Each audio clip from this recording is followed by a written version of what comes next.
आज मैं आप लोगों को इस एपिसोड में छठ पूजा के बारे में बताने जा रहा हूं, जो हिंदुओं का बहुत ही बेहतरीन और बहुत ही महत्वपूर्ण व्रत है।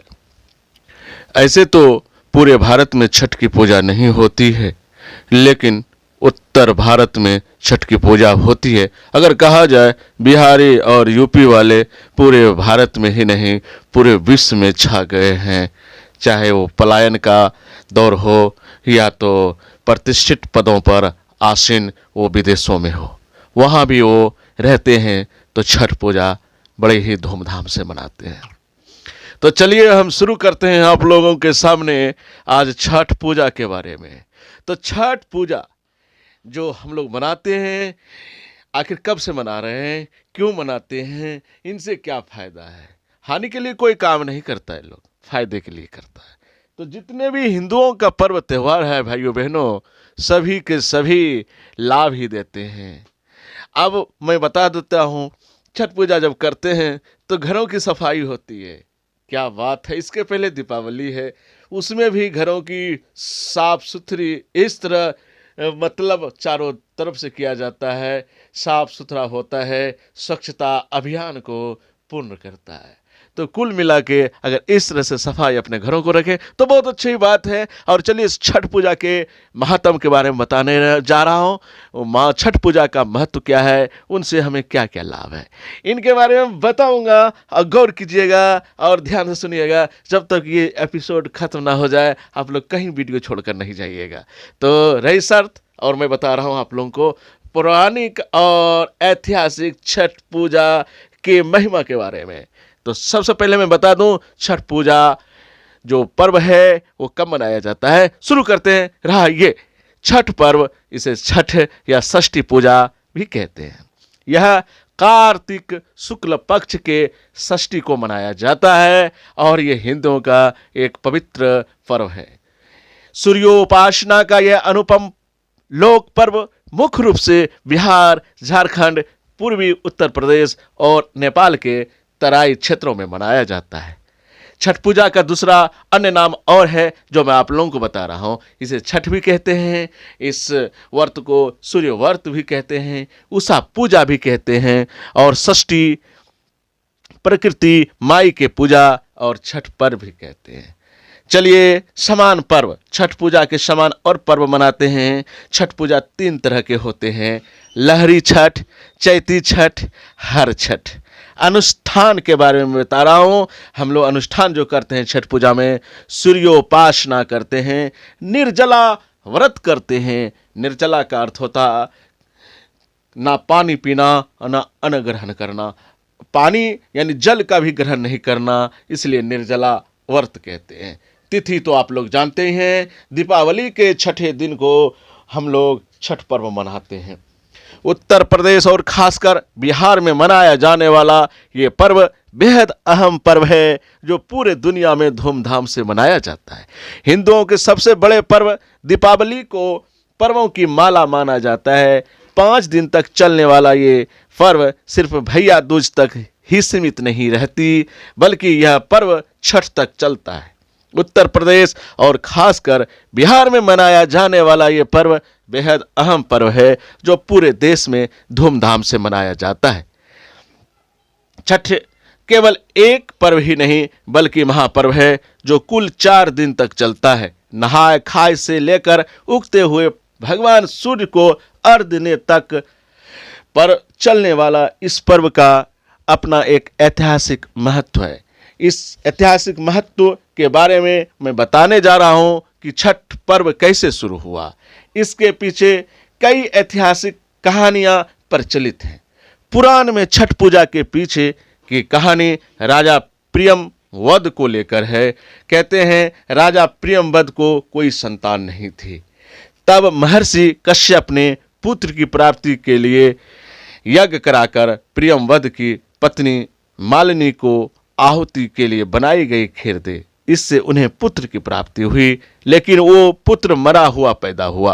प्रियंवद को लेकर शमशान गए और पुत्र वियोग में प्राण त्यागने लगे। उसी वक्त भगवान की मानस पुत्री देवसेना प्रकट हुई और उन्होंने राजा से कहा कि क्योंकि वो सृष्टि की मूल प्रकृति के छठे अंश से उत्पन्न हुई थी, अर्थात छठी मैया इसी का नाम है, जिन्होंने मानस पुत्री, भगवान की मानस पुत्री देवसेना इसका नाम था, वो प्रकट हुई और उन्होंने राजा से कहा कि आपके पुत्र को मैं बता देता हूँ, मुझे सृष्टि की मूल प्रकृति के प्रवृत्ति के छठे अंश से उत्पन्न हुई हूँ, इसी कारण वो मुझे इसलिए षष्ठी कहलाती हैं। इन्होंने यानी कहने का राजा प्रियंवद के पुत्र को जो शमशान घाट में ले गए थे, इसी षष्ठी जो देवसेना यानी मानस पुत्री थी देवसेना, इनका नाम षष्ठी भी था क्योंकि मूल प्रवृत्ति के छठे अंश से उत्पन्न हुई थी। छठे अंश से उत्पन्न होने के कारण इसका नाम षष्ठी रखा गया और इन्होंने ही राजा प्रियंवद के पुत्र को जीवित किया। उन्होंने राजा को उनकी पूजा करने के लिए और दूसरों को पूजा करने के लिए भी प्रेरित करने को कहा। इस कारण से छठी मैया उन्होंने कहा, और प्रियंवद का बेटा जब वंश चलाने वाला हो गया, जीवित हो गया, तो उन्होंने छठ खुद शुरू कर दिया और छठी मैया को गुणगान हर जगह बताने लगे। छठी मैया लोक परंपरा के अनुसार पर्व तो मनाते ही हैं और राजा प्रियंवद ने पुत्र इच्छा के कारण देवी षष्ठी के व्रत किया और उन्हें पुत्र की प्राप्ति हुई। कहते हैं ये पूजा कार्तिक शुक्ल षष्ठी को हुई थी, तभी से छठ पूजा होती है। इस कथा के अलावा एक कथा राम सीता जी से भी जुड़ी हुई है। पौराणिक कथा के मुताबिक जब राम सीता 14 वर्ष के वनवास के बाद अयोध्या लौटे थे, तो रावण वध के पाप से मुक्त होने के लिए इन्होंने ऋषि मुनियों के आदेश पर राज सूर्य यज्ञ करने का फैसला किया। पूजा के लिए इन्होंने मुग्दल ऋषि को आमंत्रित किया। मुग्दल ऋषि ने मां सीता पर गंगा जल छिड़ककर पवित्र किया और कार्तिक मास के शुक्ल पक्ष की षष्ठी तिथि को सूर्य देव की उपासना करने का आदेश दिया, जिसे सीता जी ने मुग्दल ऋषि के आश्रम में रहकर 6 दिनों तक सूर्य देव भगवान की पूजा की थी। एक मान्यता के अनुसार छठ पर्व की शुरुआत महाभारत काल में हुई थी। इसकी शुरुआत सबसे पहले सूर्य पुत्र कर्ण ने सूर्य की उपासना करके किया था। पूजा आप लोग जानते ही हैं, महाभारत में भी दिखाया है कि कर्ण भगवान सूर्य के परम भक्त थे। वो एक रोज घंटों कमर तक पानी में खड़े होकर सूर्य को अर्घ्य देते थे। सूर्य की कृपा से ही वह महान योद्धा बने। आज भी छठ में अर्घ्य दान की यही परंपरा प्रचलित है। छठ पर्व के बारे में एक कथा और भी है। इस कथा के मुताबिक जब पांडव अपना सारा राजपाट जुए में हार गए, तब द्रौपदी ने छठ व्रत रखा था। इस व्रत में उसकी मनोकामना पूर्ण हुई थी और पांडवों को अपना राजपाट वापस मिल गया था। लोक परंपरा के मुताबिक सूर्य देव और षष्ठी मैया का संबंध भाई बहन का है, इसलिए छठ के मौके पर सूर्य की आराधना फलदायी मानी गई है।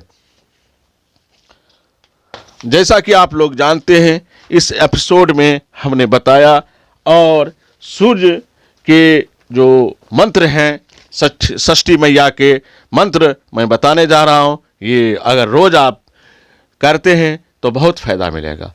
ओम सूर्यदेव सहस्राणासो तेजोरासे जगतपते अनुकंपयं मा भक्त्वा गृहामाध्यर्यः दिवाकर। ओम सूर्याय नमः, आदित्याय नमः, भास्कराय नमः।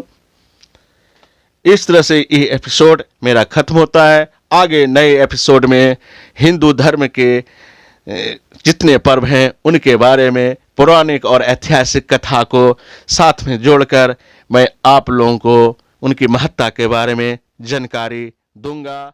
अगले